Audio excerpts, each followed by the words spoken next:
Good morning. At this time, we will call the meeting to order. The first item is the approval of the agenda, and we do have one addition. I'd move approval of the agenda with the addition.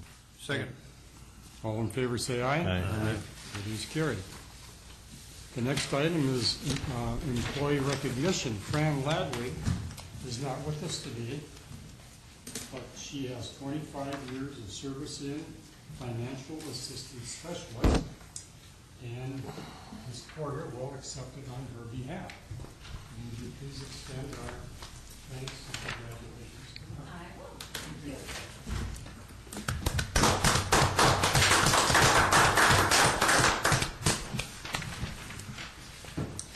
Next item is citizens to be heard. Is there anyone in the audience who would like to be heard on an item that is not on the agenda? Why don't you come and have a chair? Okay. And could we have your name, please? My name is Jim Cass. I'm a superintendent with Knife River Materials. Okay, and CASS? CASS. Just like it should be. Good morning, Jim. Good morning. Gentlemen, I'd like to see if I could get some relief from the county board somehow. Our crew is currently working on the Clay County projects here on 17, 19. We finished 2 and 11 already, but when we moved here, we came from North Dakota, and we were 250 miles away. I called all over trying to find places for my guys to put their campers because they obviously don't live here.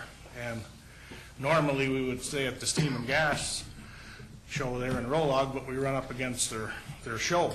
I mean, they got their members coming in, and they just apologized and said they just couldn't take us this year. We called the Barnesville campground, and that was full with the guys putting up the wind towers.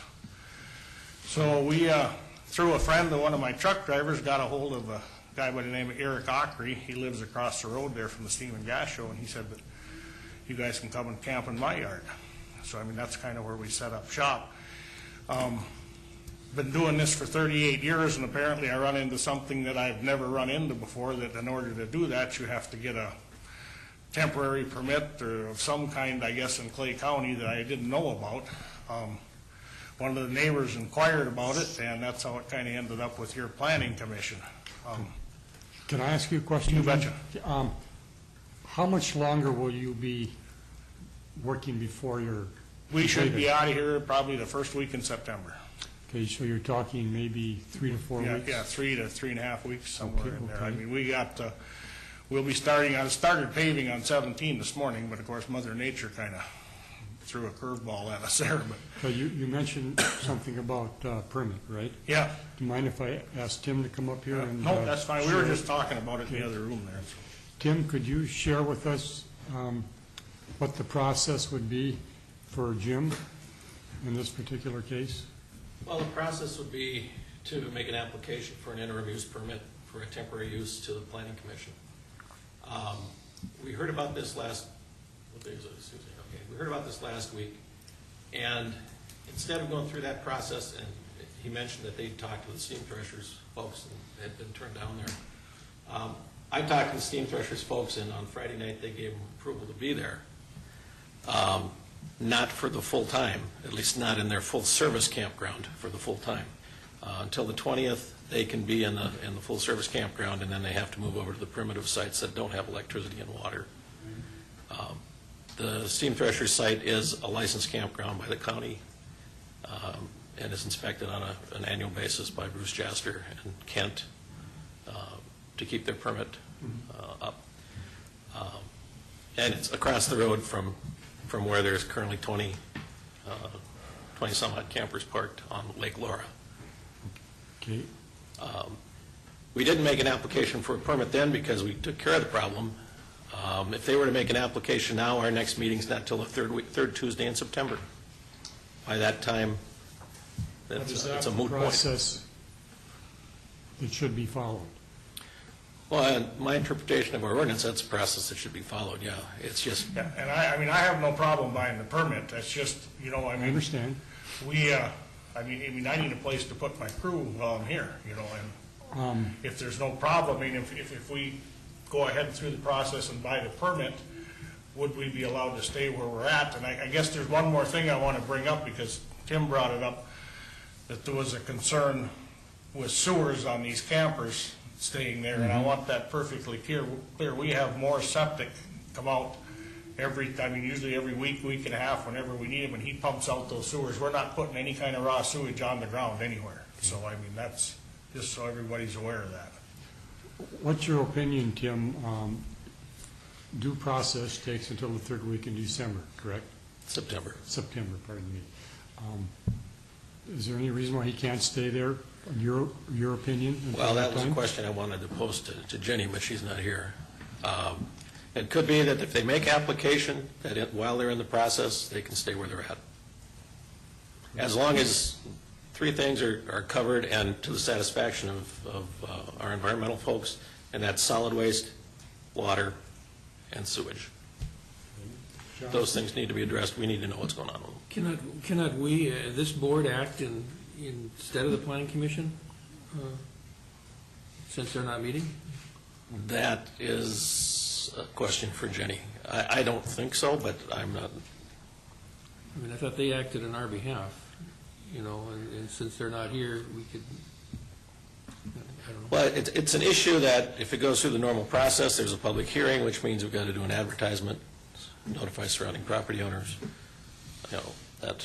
Is there somebody from the county attorney's office that could answer those so we could make a decision before the meeting's over with today? We've got some time, maybe they've got time to... I assume Jenny was going to be here, Check with that. but that would be, So where your people have their campers set up now, it's somebody's private? Yeah, it's Eric Ackery, And yeah. you're paying them a fee? Yep, we're paying him just, I mean, if it's not a big secret, every camper in there is paying him $50 a week, because, I mean, his light bill's gonna go up, there's no doubt about that, And like I say, the sewers we take care of, and otherwise we're hooked to a garden hose and a plug-in, I mean, so. there's three sites that there's campers that we're aware of. That is the Eric Ackery site, the Bruce Bang site, he's got at least a half dozen on his property. And then the county shop in Rolog has got, No, they're gone, okay. they're gone, we moved them out of there. And they're- Well, I think the critical part of are the three things that you spoke to, and it seems to me if we also want to get this highway work done, right? Yeah. So. Well, I think they can be addressed to our satisfaction, that making an application for the September meeting, allowing them to stay where they're at for the time being, I guess from my perspective is Well, and the best we can do.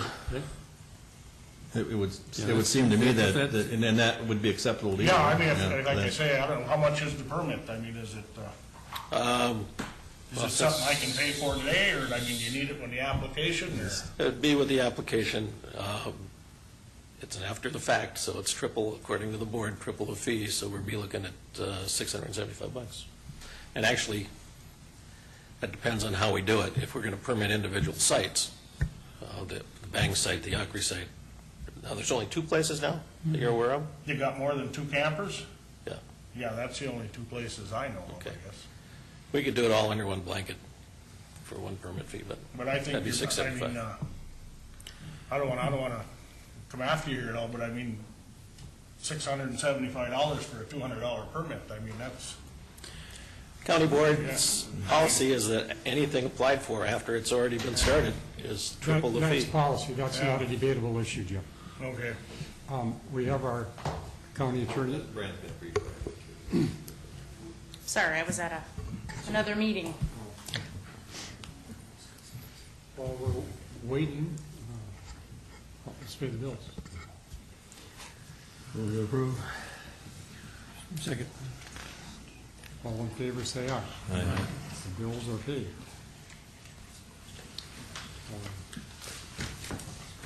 Grant, could we get, So, Mr. Chairman, I may as well discuss this a little bit here, if that's,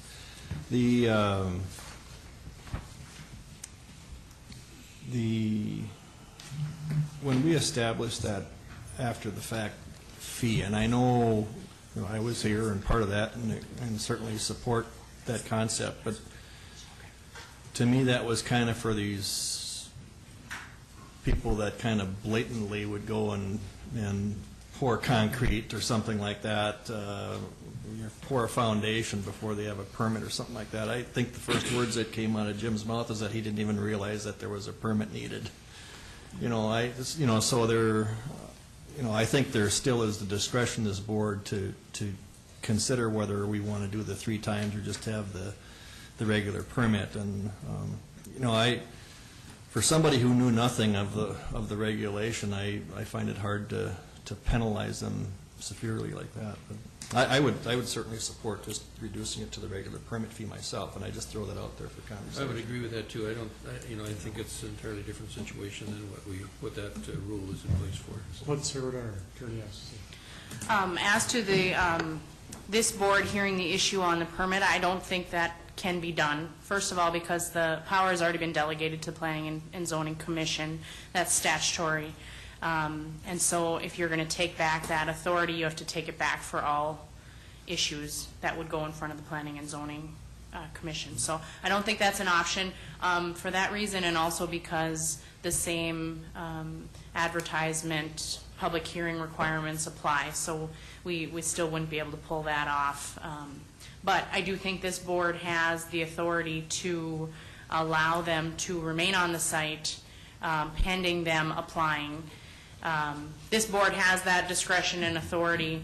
I believe Tim has that discretion and authority as well. We've talked about it before. My advice and opinion to Tim was that I didn't think that was wise, being that the next hearing will be after the time that they will have already vacated. So we're assuming that the Planning Commission is going to grant the permit. If that would be the case, it would be fine, but I don't know that we can assume that. I mean, if the Planning Commission denied the permit in September, where would we be? They would be moved out already. There'd be no force to the denial of the permit, so to speak. So, I mean, I think it's entirely discretionary, is my point. But that's Tim and I had discussed it when this arose, and I just didn't see it as being appropriate to grant him the authority to stay there when, by the time we figured out what the Planning Commission was going to do with the permit, they would be moved on and gone. But is the discretion up to the board to allow them to stay there? Yes. Okay. Yes. John brought up an item, so did Kevin, regarding the fee. Are we going down a slippery slope there if we... Well, it is discretionary up to the board, but it's... That is also discretionary. It is, but it is a slippery slope. I mean, in most people that come in and apply for a permit after the fact, and Tim can correct me if I'm wrong, but they had no idea they needed a permit. So, I mean, I don't see it as being all that unique, but that is completely discretionary up to the board. Okay. Do we have a motion to allow them to stay on the property until the hearing? So moved. Second. Discussion. Is that going to, the motion include that they only paid it 200 or 600? No, Oh, that'll be a separate issue. Okay. Right. Further discussion? All in favor say aye. Aye. Motion is carried. Do we have do you want to have a motion regarding the fee, Kevin? Mr. Chairman, and thank you, Jenny, for your comments on that. We establish fees. There's a lot of fees that go on for a lot of reasons, including, and we also have penalties that are involved with a lot of things. And this board has oftentimes, based on the reason, decided to waive certain penalties as well. And these guys are here trying to do the best they can, build roads and get out of here and make our roads better. And we shouldn't stand in their way of it. And certainly they should pay a permit fee like anybody else would. And I would move that we just have them pay the normal fee. Second. Discussion? Would you call the roll, please, Vicki? Aye. Aye. Aye. Yes. No. Motion's carried. Okay. Kim? Can I ask the board to at least establish with Knife River and Bruce, having them provide data to Bruce as to what's going on with solid waste, water, and everything else, how they're getting what they need out there? I would move that we do that. As far as, you mean like where our fresh water's coming from, or? Yep. Okay, well, that's coming out of Eric's well. I mean, that's, Well, you've got it to just- hook right up to a hydrant. Just going to talk to We'll just Bruce. be on record for that. Yeah. Yep. We have a second to John's motion. I'll second the motion. Discussion. All in favor, say aye. Aye. Motion's carried. Okay, thank you, gentlemen. Next item is the approval of minutes of July 16th, 23rd, and 30th, 2013. Second. All in favor, say aye. Aye. Motion is carried. This time, I'm going to call on Rhonda Porter regarding her request to travel. This should be a very quick thing, and we'll get to Brian. Yes, I apologize for this addition. We were trying to get in on some early bird registration for this out-of-state travel request. This is our welfare fraud investigator would like to go to the National Welfare Fraud Conference in Des Moines, Iowa. He would be driving there with Ottertail County representative as well, so they'll be sharing mileage, and he did receive a $500 grant through their state association, so we would be covering any additional expenses out of his already established training budget. I would move that we grant the request. Second. Discussion? I just want to make a comment. I made this to Khalil. I think this is very appropriate. I mentioned to Vicki that, nationally we're hearing an awful lot about some counties they're finding that there's been some undetected fraud over the years, and so I think there might be new methods, and I think it's really good to move forward with that. I think it's a good plan. Yeah, it's a very good conference. We sent our fraud investigator, it was not last year, maybe the year before, but they found the conference to be very helpful, so it's one we want to attend. All in favor, say aye. Aye. Aye. Motion's carried. Thank you, Rhonda. County Surveyor Brian Rittenhouse at this time, and Durham, is what? Correct, Durham Center. And regarding the 2014 budget discussion. Welcome, gentlemen. Thank you. To start with, I do have a small little packet for you. This is an update for the 2013 the county survey budget. There's a lot to digest in there.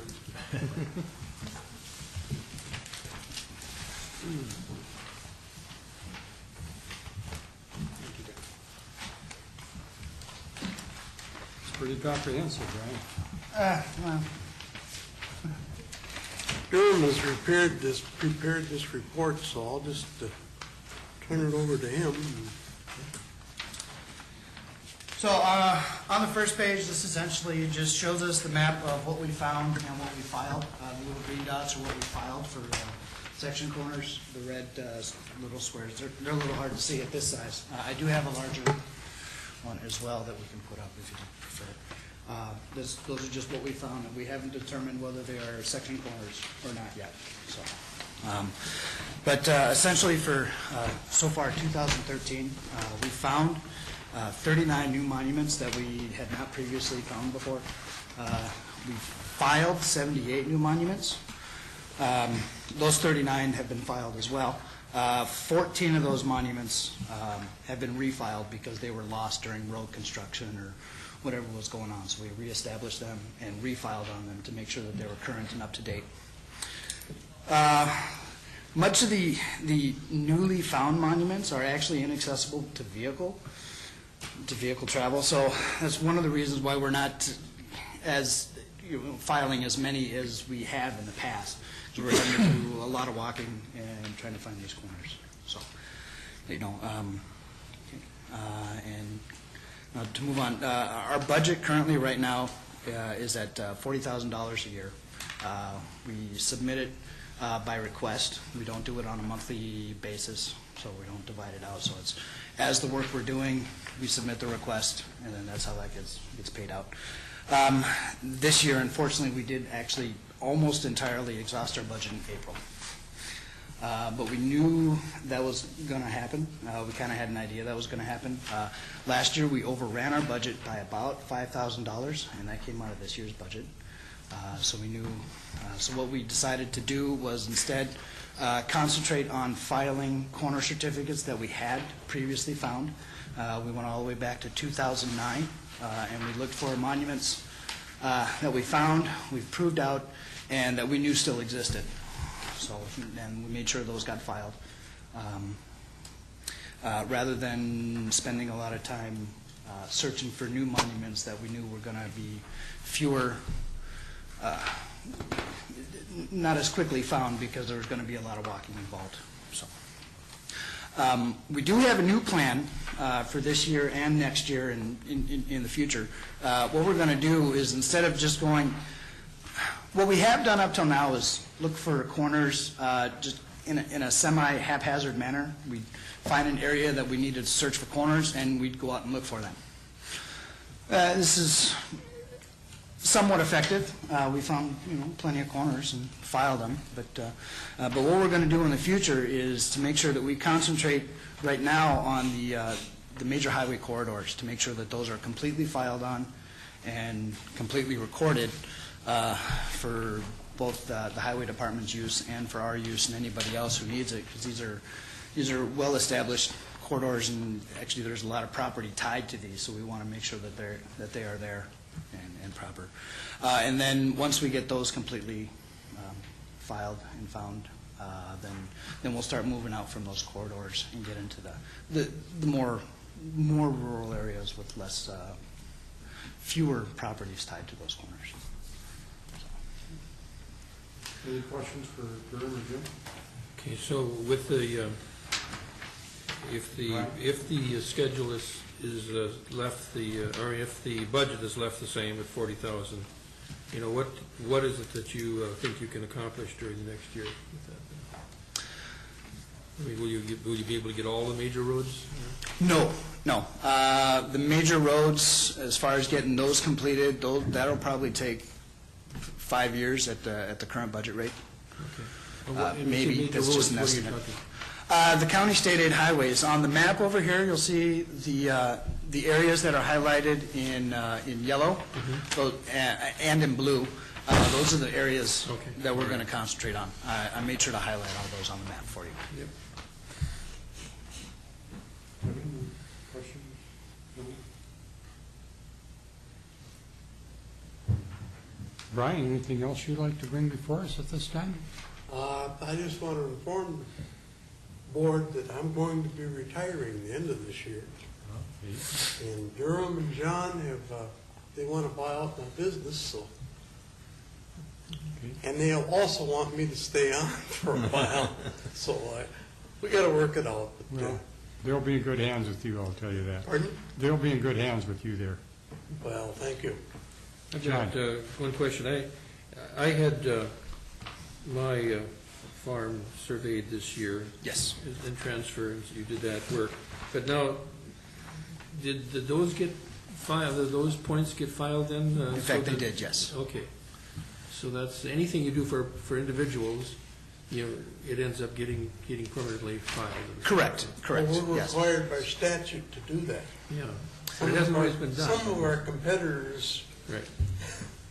don't do that. Yeah, in fact, I should note, about a quarter of the monuments that we filed were actually filed not through the Clay County budget, but were filed through private surveys.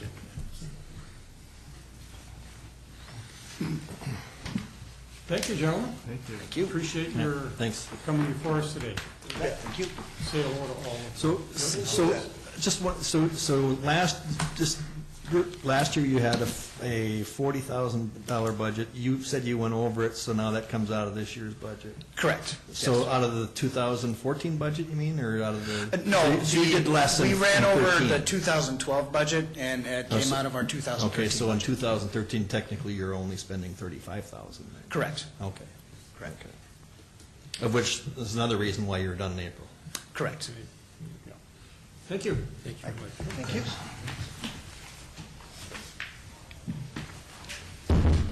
Karen Lauer. Good seeing you guys. You are on. We have a request by Barnesville Economic Development Authority to waive late fees, and Karen will go over that with us, and we'll see what she has to say. Good morning. Good morning, Karen. Welcome. Well, there better be a good argument for this. Well, thank you for the opportunity to visit with you about this project that is actually very important to the city of Barnesville and the Barnesville EDA. In the brief write-up that I provided, I indicated that since 2007, the EDA has been working to acquire a very old dilapidated church near our downtown area in the hopes that we would be able to construct some senior housing units there. And I really have been working on this since 2007. We were fearful that the property owners were going to let the property go tax forfeit, which never is a good thing because it creates title problems and issues for cities. So I just kept working at it and was able to reach an agreement with the property owners to purchase the property. So the EDA purchased the property, and before we can record the deed, the taxes need to be brought current. The tax bill is substantial, due in large part to administrative fines that the city has been assessing for the past 3-year period. And this is going to be an expensive project because it's a brick church, it's large, and the demolition costs are going to be high. So even though we're utilizing pooled TIF dollars to do the housing redevelopment project, every dollar is going to be critical for this to really work. So I think that Lori has provided to you a list of the penalties, interest, and late fees associated with this parcel. And I'm here today to respectfully request that the county consider waiving their portion of those late fees, interest, and penalties, which would allow the EDA to continue to move forward with paying the taxes and then moving forward with the demolition of the structure. So you're talking about the middle figure at the bottom? Yeah, the county portion is $453.58. Lori, do you have any comments? We have to waive it all. Right, but Meaning what? But the cost of the county is just We have to waive the entire 8,000. Okay, and we've done this in the past, haven't we, for different things? Depending on the issue, but Okay. cities we've done it with. Yeah. Frank? Who would the penalties go to if the penalties were paid? Who would they go to? well, Lori can answer that, but it's my understanding that the On that penalty. sheet of paper there, it's broken down, the total penalty and interest is $8,071.14. Right, but who gets the? The county share of that is $453, and the city share is $76.17. So the penalties would all pretty much go to the city of, I mean, they're the ones that are forgiven the penalties, pretty much. Well, they're collecting most of it. Yeah, okay. Yeah, right, I mean. But from what Kevin said, we have to We have to. waive it. Right, I realize we have to waive everything, but if we make them pay it, we still only get $453 out of that. That's right. Okay. What do you wish, gentlemen? I would move that we grant the request and that we forgive the $8,071.14 in penalty and interest on this property. I'll second it. Discussion. All in favor, say aye. Aye. Karen? You got it. Thank you. Thank you. We're very appreciative of your support. Thank you for being Good luck, here. Karen. Have a Looking good forward to day. the new structures there. Yes, thank you. Dave, you're on. Approval of guarantee with Rockland Power Partners for Lakes Wind Tower Project. Morning. How are you? Real good. This is part of our already approved road use agreement that we got approved on the 11th of June. There's a couple of different ways we could have went about this. One would be requirement of a bond, performance bond. The other one is a little bit easier, I guess I should say, for the developer anyway. And we worked initially, I think, with Jenny on this quite a bit, and we agreed that a guarantee would work. So what we did is we took a look at what they had for report on road damage. The developer hired a very good soil and investigation firm to go out there and take a look at the damage they may do to the roads and the conditions of the road. They took borings, and they have a very extensive report on this. And based on their conclusion, there was X amount of dollars of potential damage that could happen, and that's pretty much what the guarantee was based on there. The amount of money that they are setting aside for this project is, so I can find it in here now, $237,840. So that's the guarantee that we feel comfortable with, that if there is any damage, it doesn't release them of any responsibilities in any way, shape, or form.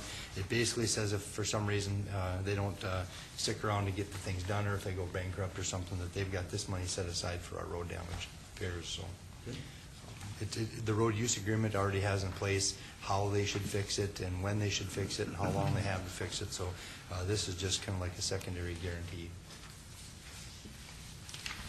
John? How, when do they expect to start? Are they already? I think they've already started, and not so much maybe on wind towers and things, but they got their lay-down yard. There's a substation that they did some work on. They've got to round the corners so they can get their large equipment around the corners. They've got to build some entrances, add culverts, and do some drainage and things like that. So they've been working probably about 2 weeks or so. Okay, and they're projected to be finished with the whole project when? By freeze-up, I believe. They're saying earlier than that, but Really? yeah, this fall. Yep, I think there's 28 towers in Clay County, or 30 towers in Clay County, and 2 in Otter Tail. Tim? Dave, you're confident that that whole study that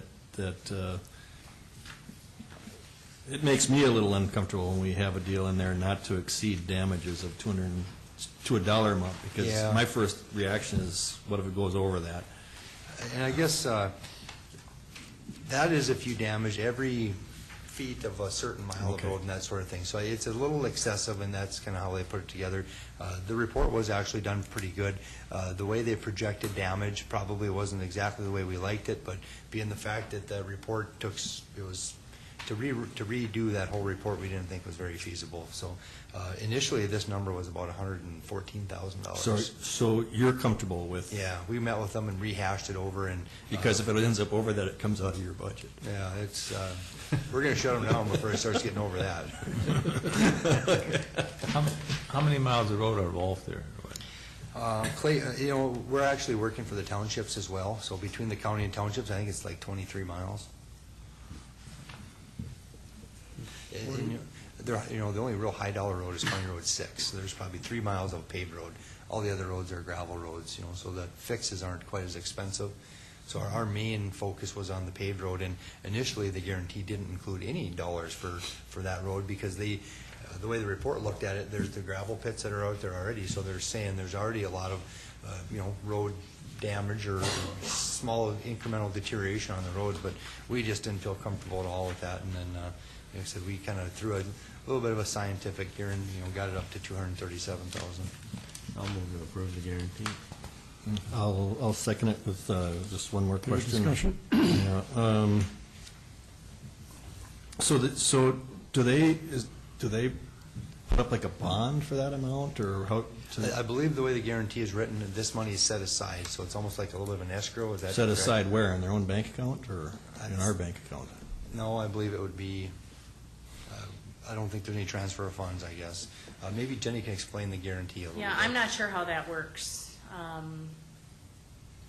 I would have to speak with their legal counsel on that. I'm not sure if they set it aside, it's earmarked for that, or, I mean, because it's different than a bond. The He made it sound guarantee is like it was different than a monies bond. that they couldn't, it's money that they cannot then use for venture capital.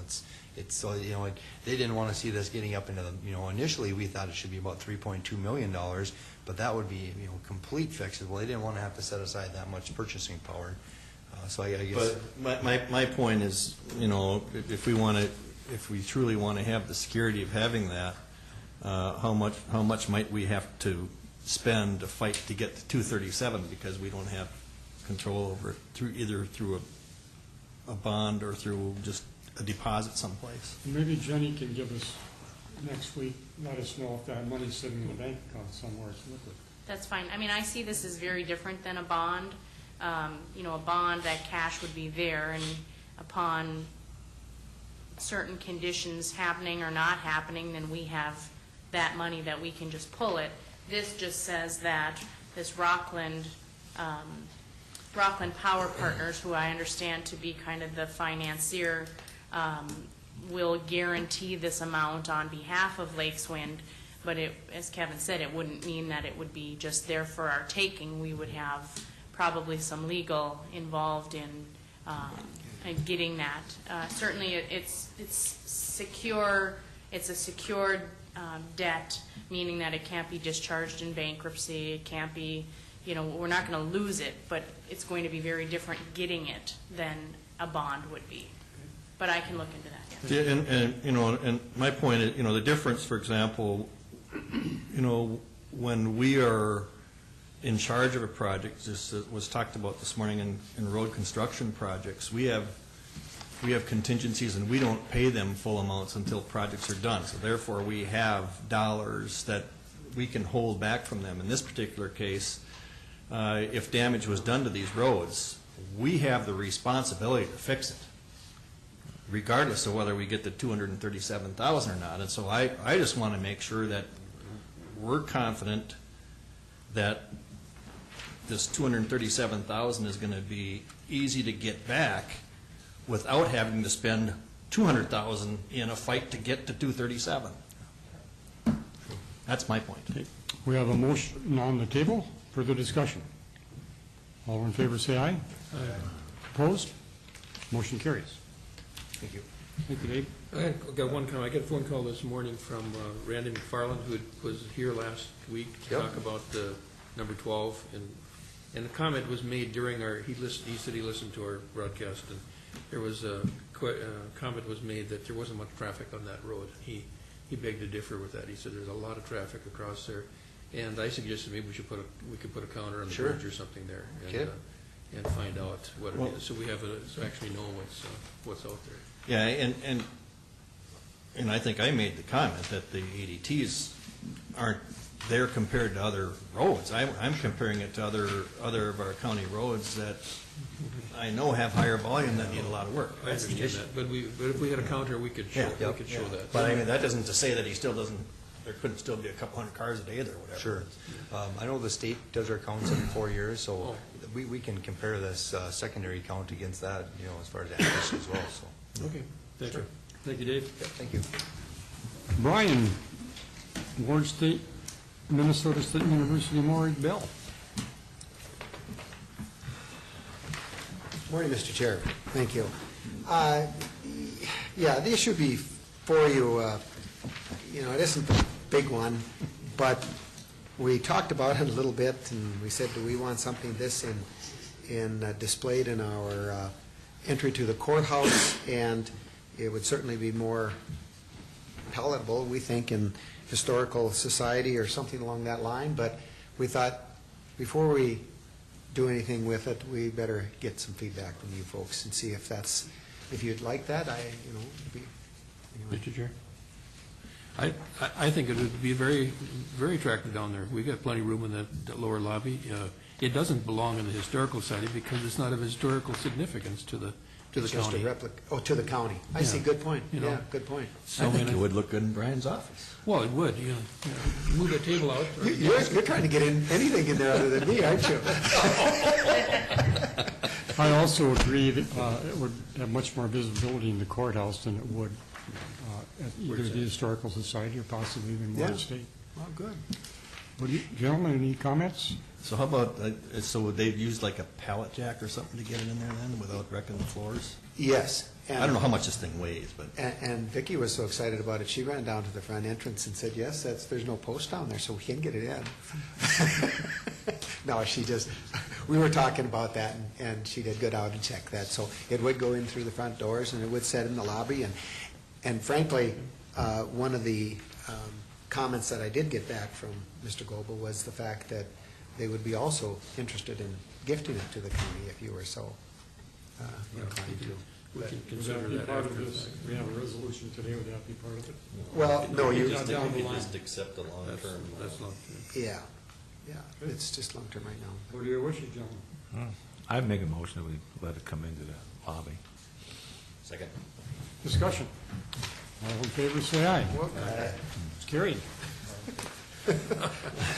I guess if we wouldn't have wanted it there, we shouldn't have brought it to you, but, no, I think, I agree with you. I think it would be I think it'll be a nice centerpice, and it'll be a nice discussion point, and I think it's a good idea. I really do, so. Lori, I appreciate know how the much support. you'd like to come up here and sit down, or would you rather stay there? And you understand what I meant about really Absolutely. historical significance. It really doesn't have a, it's a replica, and it doesn't have anything to do with Clay County. Yep, that's right. No, that's a very good point. But it'd be interesting. People will stop and look at that and read the little deal alongside of it, so. Very good. Budget update, Brian. Where's she trying to hide? Back in the corner. Spot over here. Good morning, Mr. Chair and Commissioners again. I won't say it's not too much of a budget update. We just have some discussion points this morning, and we'll look for some input, certainly from you folks, and where we can go. But things have moved along. Just to clarify a point on the surveyor's budget, we had originally, and I don't know if you've noticed that, but we did go back originally to $50,000 on that this year, and but of course it's quite an increase from 40 to 50. So we were looking at that for some possibly reductions in the increase again, not the cuts, the reductions in the increase, and we had no communication with them that they would be required to take what they ran over last year out of this year's budget. I just want you to know that was on their own. If you wanted to give me relay a message to them that they could be expected to spend their 40 this year, I would certainly relay that. Or if you're comfortable with what they're doing, that's okay too. But they didn't get any direction from us that they would be restricted and have to basically pay that back from last year's overruns out of this year's budget. I just wanted that point clear. I guess I still have a question about, it's very confusing to the citizens to have a Clay County surveyor title for somebody who, he's not an employee of Clay County. And people tend to, think that that's a Clay County employee, and therefore more accurate or legitimate or something. And I think we need to figure that out. I mean, is that a position as a Clay County surveyor that by statute we have to have? And what is there? I don't know. Yeah. I would assume that we're required to have one by statute, but I don't know that. And it's fine for us to have somebody we contract with to do some of our things, but to list them as a Clay County surveyor, I mean, it's in all of our literature. Its name is posted as a Clay County surveyor, and I don't know that that's fair to other surveyors who have the same responsibility and so on. Well, I think you raised a good question, John. I think we should check on it. My hunch is that it probably is something statutory. And especially now that Brian is going to be retiring, and maybe the time to change that. I mean, I didn't want to do that when he was replaced, but when he's no longer going to be there, our contract's been with him, not with new owners of his company. So it's.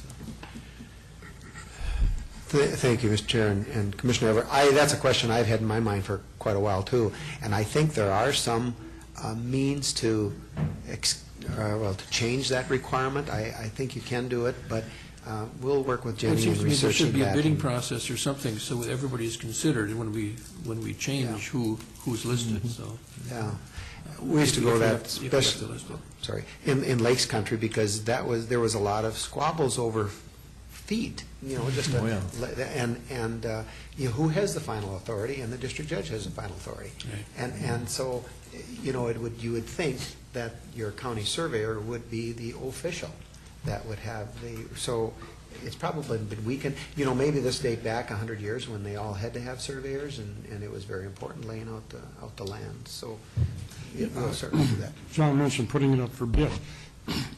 Say the county's going to pay $50,000 a year for surveying. What's the purpose of a bid? Well, a bid would be, how much can you do for $50,000? I mean, I think there's a proposal. It'd be looking for a proposal as to what they can do for that amount of money. Well, I'm sure that could change from day to day, depending upon what they come across when they're out there and digging and this and that and the other thing. But anyway, moving along. Well, the whole point is that,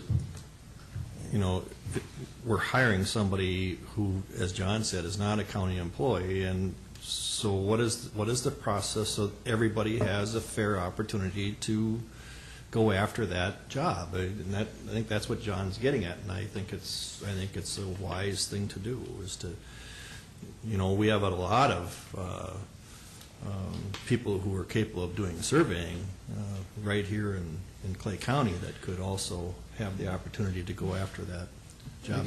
My guess it's a remnant. End of 14? So it is a term. Oh. Mhm. 4-year It's a term. four-year Well, we got term. some time to look at it then. But Okay. it seems to me that Well, we have maybe time. it was set up, there weren't a lot of certified attorneys in the county. When you established it, maybe it was that this person is certified, and now there are a lot of certified surveyors, so I mean, it's... So that sounds like it's similar to the highway engineer then, and the assessor's positions where we appoint them. Okay. Started out as we did a request for proposals. Yeah. But in this case, if he's retiring this year, maybe that makes null and void the contract, Yeah, those things Jenny can Depends- check for us. Depends on how it's written. Right. Okay, well, Mr. Chair, going ahead with just some budget discussion, I know we've set aside a half hour today, and that doesn't seem very long in the process, but just to update you on a few things that have happened. We did have quite a discussion, or a lengthy discussion, maybe it was mostly one way, at management meeting on budgets and where we're going. We were searching for ideas and input from the departments, and we were looking at the scenario that we have before us, that we were looking at approximately $1 million to reduce on the increases. And I think it's important that we keep tune with that language, that we have to understand that this is not cutting what we have, but it's reducing the increase on the levy that is being proposed, or the dollars that are being asked for. I think that's very important. So we did quite a discussion with the department heads, and letting them know where we're at, and kind of at the conclusion of that is they seem to be very receptive to many different options, and the one that we kind of agreed on is that we would probably sit down, we'll go over each and every budget, which we've done, but some that the increases are greater than others, we'll want to sit down and have individual conversations as to how we can approach this and bring the information to you as to how you want to handle it, and how you feel the program is valuable or the increase is needed, and because of what reason. And we also had that conversation with a few of the outside entities that we fund, and if you were on that board, I hopefully copied you on the email when I sent the email to the library and asked for them to tell us the increase of $20,000, what is the need, and what would be the ramifications if they don't get all of the $20,000 that they're asking for. And kind of the feedback from each one was, we're meeting the month of August, and we'll bring back some information to the board after those meetings. So, and that was Soil and Water, Library, Senior Coordinator's position. They came over and met with me yesterday, and I asked them to follow up with more details of to how many people they contact, what are the areas of interest and things like that. Because I said, as in all these programs, the county board is very, very supportive, but they're looking at what they need to do to get a balanced budget. And with that, I'll say that we've received some good news, and then there's still some news that we need to obtain. County program aid is out, and our increase was the $527,000. We had budgeted for $500,000, so there's a slight increase there of $27,000. Our MCIT dividend came in, and we had budgeted $150,000. That came in at $328,615. So that's $178,615 increase there. And even the flood study, I had budgeted or put in the budget $145,000. And last Friday, when we were talking about those and the obligations of the various entities, that we and Moorhead will be each obligated for $95,000 for the administrative part of the program. And I budgeted $145 last year, which was the number last year, and this year it's $95. So that's a reduction of $50,000. So of those three items, that's roughly $250,000, which is very positive. But we still don't have the information on the health insurance, and we set aside $200,000 for there. The only thing were able to obtain was that the increases are going to be between 5 and 15% this year, so we will fall within 5 What's to the timeline 15%. again, Brian? August 17th, I think it was. Kevin? Well, like I've said before, look, they already know. I know they know what that increase is. And I think we should put pressure on so that they give us that number next Tuesday. Next Tuesday, okay. For next Tuesday's Okay. meeting. We just should put pressure on and say, we need to know. The 17th, that pushes back another full week. If there's a $250,000 difference, that's very important for us to know, and to know sooner rather than later, so we can deal with this. How's the health insurance work? Do we pay a percentage, or do the employees pay a certain amount? Or what, Yes, Mr. Chair, if I may, we pay a percentage of the triple gold plan. We pay, I think it is 50% of the family plan of the triple gold plan, so. Of the increase. Yes, of the increase. Okay. Yep. But, Mr. Chair, and following up with Commissioner Campbell's, Commissioner Wayland at a different meeting this morning suggested waterboarding, and I think we could probably go to that if he would assist. We'll get it out of him.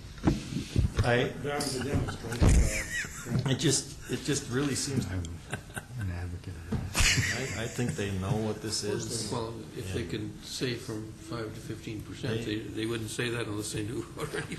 So Brian, I would encourage you and probably Darren to really get on them. Darren is our representative on that Board, yes. board, so And he's the one that told me 5 to 15, so. get that narrowed down.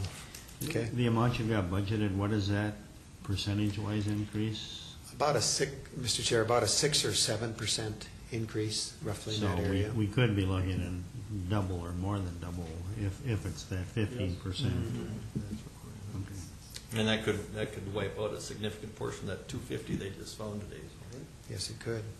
Yeah, and that's why I said, there's some good news, and we've made some contacts, we're talking to the departments.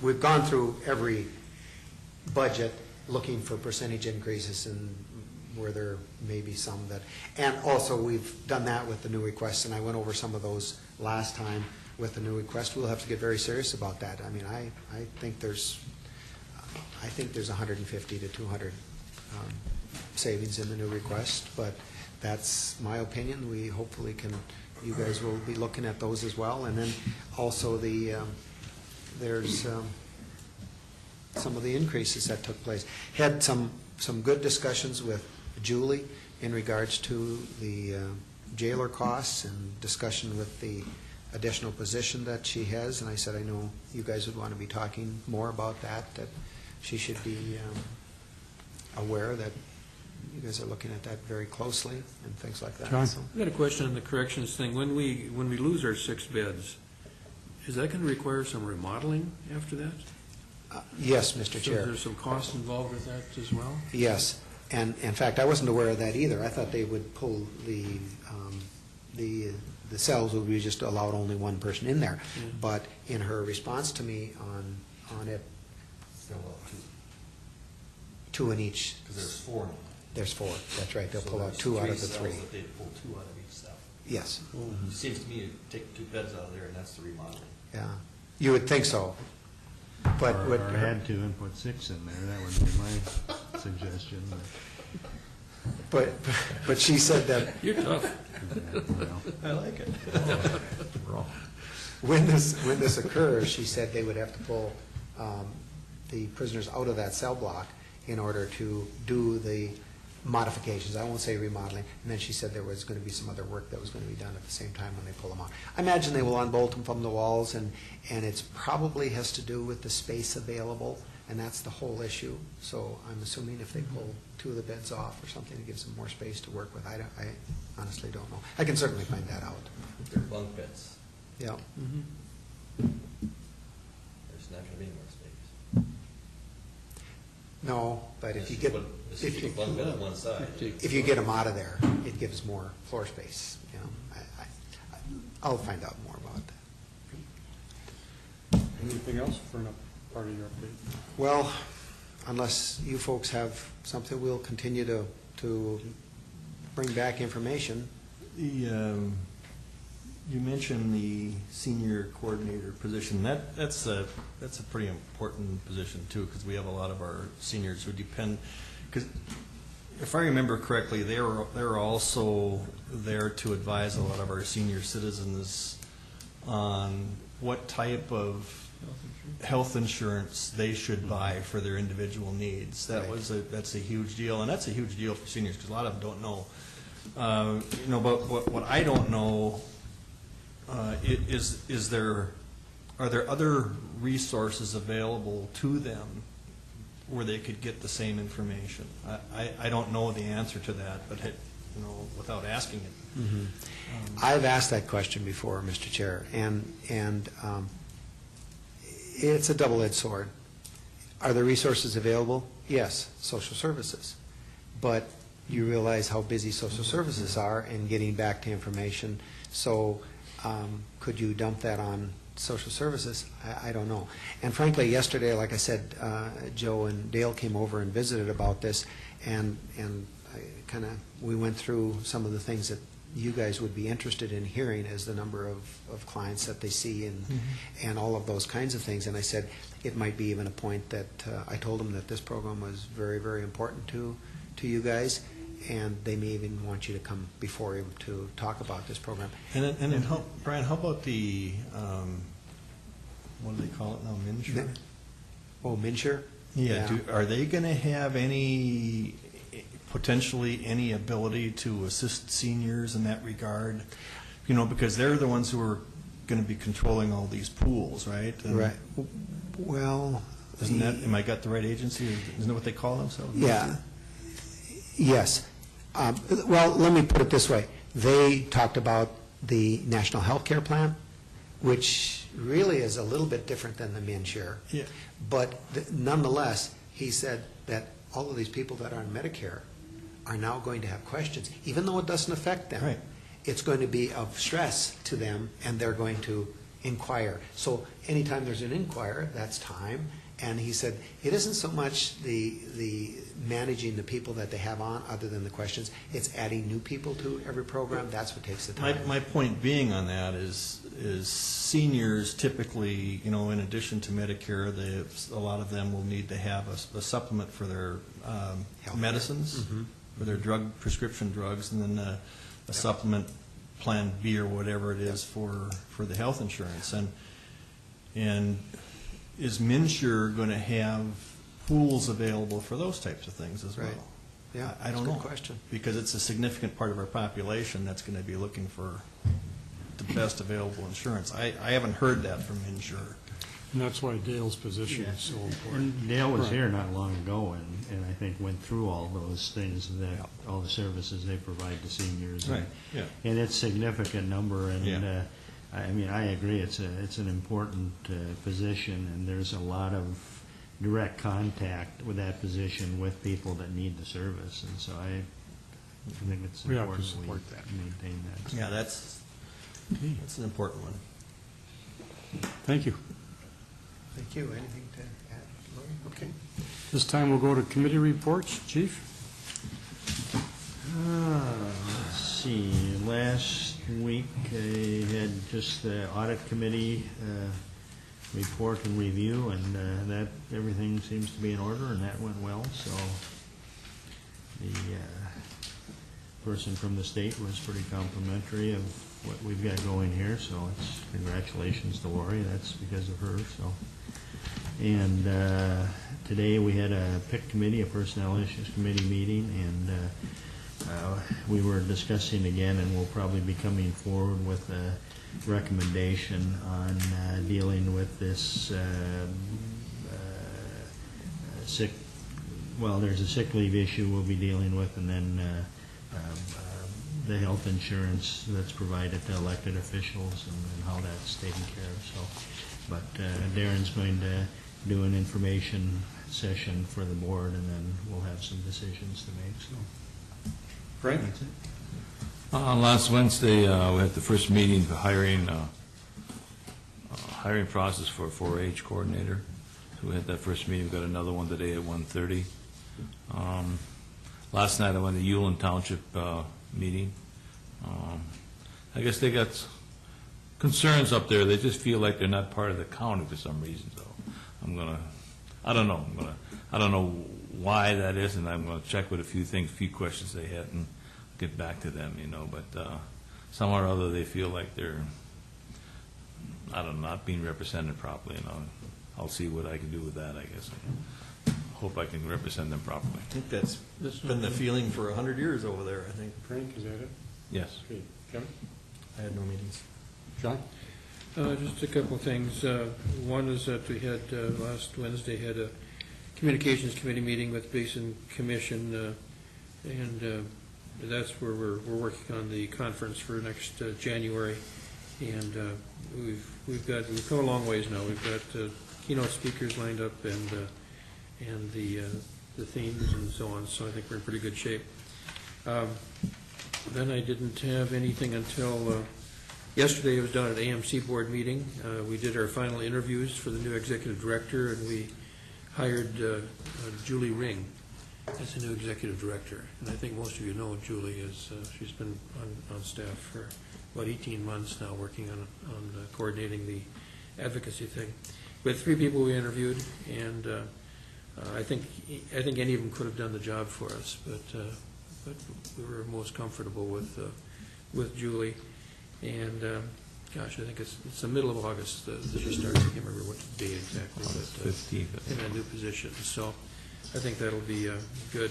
And it was, we worked on a process that built consensus, and it was really, I think, a pretty good process of making that selection. And so she received a unanimous vote on the motion to go ahead and hire her, with the exception of one commissioner who thought we should start over and hire a company to come in and do it for us, which was just, we had 101 applications. It wasn't that we were lacking applications at all. I don't know how an outside company could have done any better. And so we thought the whole process worked pretty well for us. So there was just that one dissenting vote, and she said she didn't have anything against Julie. She supported her and thought she was the best of the 3 candidates, but thought the process was lacking. So that was interesting. This morning's meeting with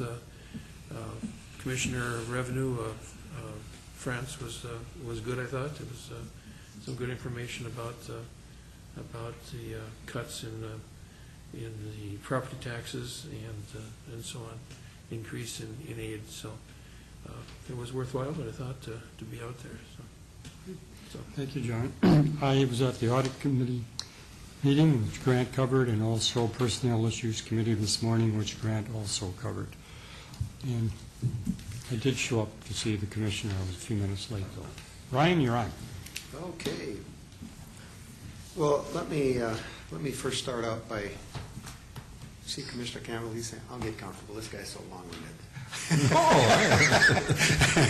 I want to compliment you guys on this morning's action. It's tough sometimes to step outside of what the policy is and do some things that are right, but I think you're comfortable with what the citizen comes in and proposes a situation, and you guys came up with a very good solution for it.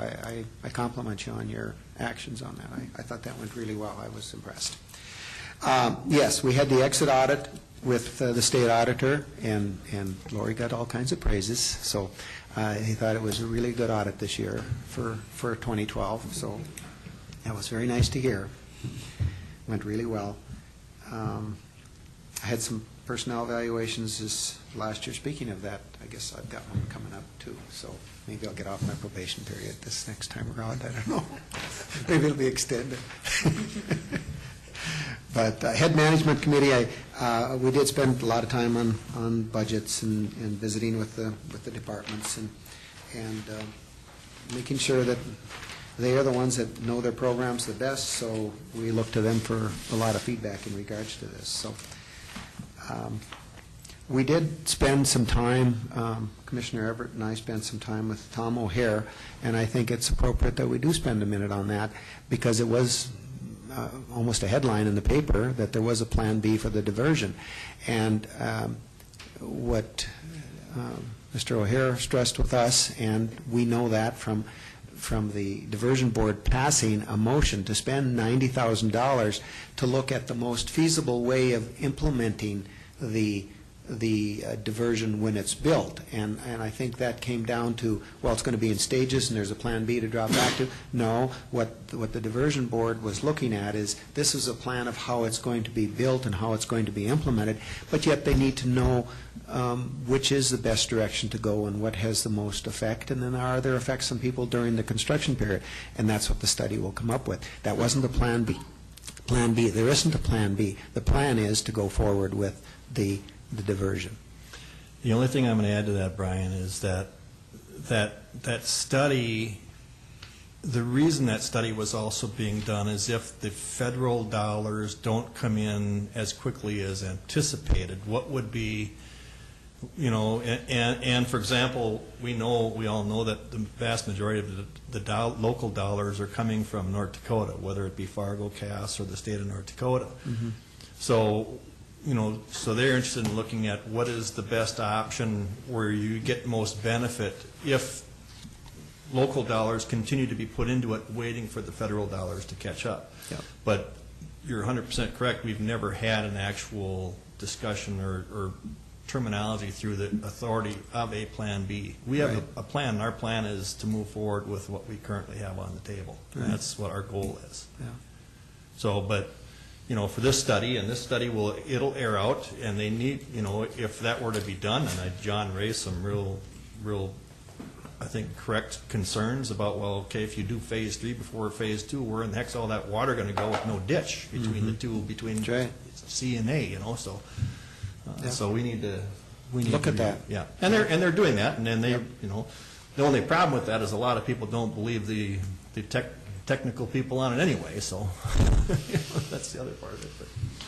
Yeah, well, we had good discussion on that, I thought, and we had more discussion on Friday about that very issue of what it in fact is. So I had that meeting on Friday with the administrative staff on the diversion as well.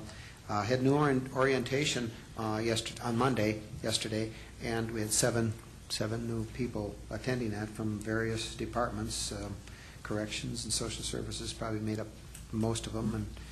And I mentioned earlier that I visited with Dale and Joe yesterday in regards to the budget, and we also had a meeting yesterday afternoon and another one in regards to the Buffalo Speedway and the motocross, and that's really raising its ugly head, and I do have a map on my table that I'd either like to give to you or talk about at some time, because this thing's pushing forward, and Jenny was in on the meeting, and it's before a judge right now in regards to the cease and desist order on the expansion of it, and it really was talking about an expansion.